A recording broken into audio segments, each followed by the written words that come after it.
everybody, and welcome to Fascinating Words and Phrases with myself and Dexter. And this week Dexter's got one. I know the saying, but it's kind of, it always reminds me of Alice in Wonderland. And do you know, that's the misnomer. And when I was researching this phrase, because we all use it, he's as mad as a hatter. Why? And it's not Lewis Carroll. Certainly, the Hatter was one of the main characters in Alice in Wonderland, but it predates Lewis Carroll by some period of time. In fact, it dates back to the 17th and 18th century. It comes from France, actually. It's not necessarily a French term, but in France at that time, they were making hats, and they were making hats with mercury. It was one of the processes to soften the felt and to make it more malleable.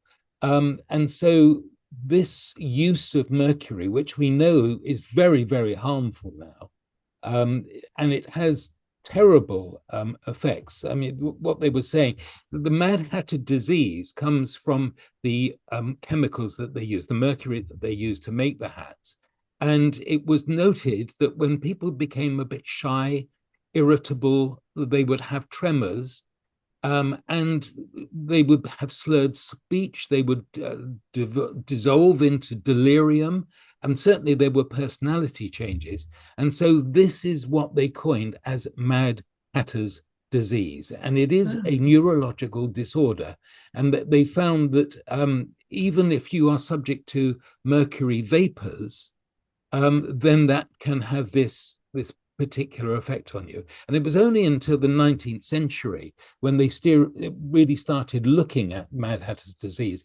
And I've got it written down, but I'm not even going to attempt to pronounce what the Latin phrase is. But we have to be aware, because even now we can have food, because of what we're putting into the oceans. Some of the fish can be contaminated by mercury.